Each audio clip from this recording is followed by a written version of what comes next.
సరే, మనకంటూ సొంతంగా ఒక పర్సనల్ ఏఐ అసిస్టెంట్ ఉంటే ఎలా ఉంటుంది? భలే ఉంటుంది కదా! మరి ఖరీదైన హార్డ్వేర్ కొనకుండానే చాలా సింపుల్గా, తక్కువ ఖర్చుతో మన పర్సనల్ ఏఐ క్లాడ్ బాట్ను ఎలా సెటప్ చేసుకోవాలో ఈ గైడ్లో స్టెప్ బై స్టెప్ చూసేద్దాం. ఏఐ అసిస్టెంట్ అనగానే చాలామందికి గుర్తొచ్చే మొదటి ప్రశ్న, దీనికి చాలా ఖరీదైన హార్డ్వేర్ కావాలేమో అని. ఉదాహరణకి ఓ 70,000 రూపాయల మ్యాక్ లాంటిది. కానీ నిజంగా అంత అవసరముందా? ఆ అవసరం అస్సల్లేదు. ఆ అపోహను ముందు బద్దలు కొడదాం. ఓకే, ఈరోజు మన రోడ్ మ్యాప్ ఇదే. ముందుగా అసలు సమస్య ఏంటో చూసి దానికొక మంచి పరిష్కారం కనుక్కొని ఆ తర్వాత స్టెప్ బై స్టెప్ మన ఏఐని ఎలా డిప్లాయ్ చేసి దాన్ని ఎలా యాక్టివేట్ చేయాలో చూస్తాం. చివరికి దానితో ఏం చేయొచ్చో కూడా తెలుసుకుందాం. సరే, first and foremost point security. ఒక సరికొత్త ఏఐ అప్లికేషన్ను మనం రోజూ వాడే పర్సనల్ కంప్యూటర్లో రన్ చేయడం ఎందుకు అంత సేఫ్ కాదో మొదట అర్థం చేసుకుందాం. ఇప్పుడు చూడండి, ఇది చాలా ఇంట్రెస్టింగ్. మన పర్సనల్ కంప్యూటర్ అంటే అందులో మన వ్యక్తిగత ఫైల్స్, ఫోటోలు, పాస్వర్డ్లు అన్నీ ఉంటాయి. అలాంటి సిస్టమ్కి ఒక కొత్త ఏఐ అప్లికేషన్కి ఫుల్ కంట్రోల్ ఇవ్వడం అంటే అది కొంచెం రిస్కీ వ్యవహారమే. అందుకే చాలామంది సేఫ్టీ కోసం ఏకంగా కొత్త మెషిన్లు కొంటున్నారు. మరి దీనికి పరిష్కారమేంటి? అదే వర్చువల్ ప్రైవేట్ సర్వర్, షార్ట్కట్లో విపిఎస్ అంటారు. సింపుల్గా చెప్పాలంటే ఇది క్లౌడ్లో మనకు మాత్రమే సొంతమైన ఒక మినీ కంప్యూటర్ అన్నమాట. ఇది చాలా తెలివైన, సురక్షితమైన, ఇంకా చెప్పాలంటే చవకైన మార్గం. ఒక్కసారి ఈ పోలిక చూడండి, మీకే క్లారిటీ వస్తుంది. విపిఎస్ కేవలం చవకైనది, సురక్షితమైనది మాత్రమే కాదు, చాలా వర్సటైల్ కూడా. భవిష్యత్తులో ఇతర ప్రాజెక్టులు, వెబ్సైట్లు రన్ చేయాలన్నా దీనిపైనే చేసుకోవచ్చు. సరే, ఇక ప్రాక్టికల్గా ఎలా చేయాలో చూద్దాం. మన ఏఐని బిల్డ్ చేయటానికి ఫస్ట్ స్టెప్ హోస్టింగర్లో మన అవసరాలకు కరెక్ట్గా సరిపోయే విపిఎస్ ప్లాన్ను సెలెక్ట్ చేసుకోవటం. సోర్స్ ప్రకారం మన మోల్ట్ బాట్ రన్ చెయ్యడానికి KVM2 ప్లాన్ అయితే సరిపోతుంది.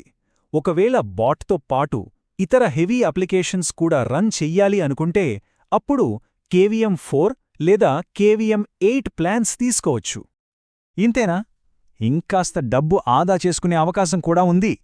దానికోసం కొన్ని స్పెషల్ కూపన్ కోడ్స్ ఉన్నాయి. వాటిని చెక్అవుట్లో వాడొచ్చు.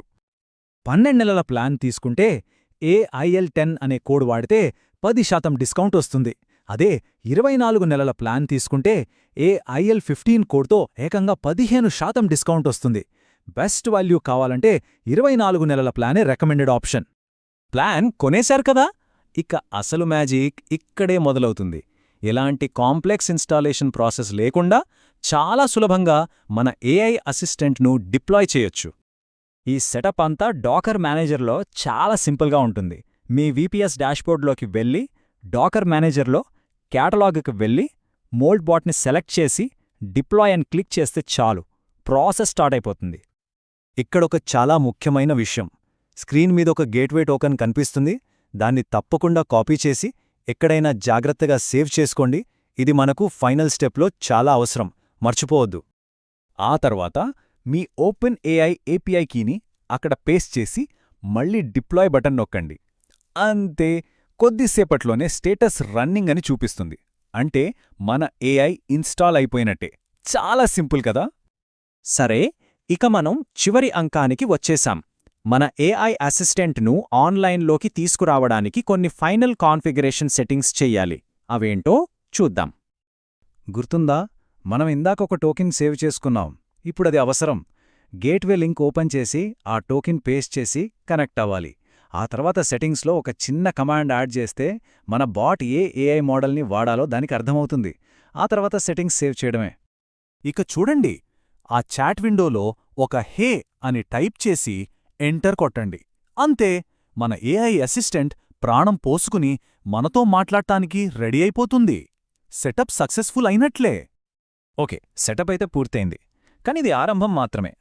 ఈ ఏఐ కేవలం ఒక చాట్బాట్ కాదు, అంతకు మించి. దీనితో మనం ఇంకా ఏమేం చేయగలమో ఇప్పుడు చూద్దాం. ఈ ఏఐలో అత్యంత అద్భుతమైన ఫీచర్ ఏదైనా ఉందంటే అది దాని మెమరీనే. అంటే మనం దానికి కొత్త విషయాలు నేర్పించొచ్చు.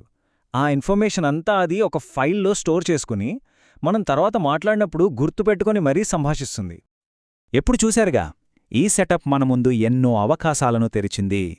ఇక టెక్నికల్ విషయాలు పక్కనే పెట్టి మన సృజనాత్మకతకు పదును పెట్టే సమయం వచ్చింది. మరి మన పర్సనల్ ఏఐ అసిస్టెంట్ మొదట ఏ విషయం నేర్చుకోబోతోంది?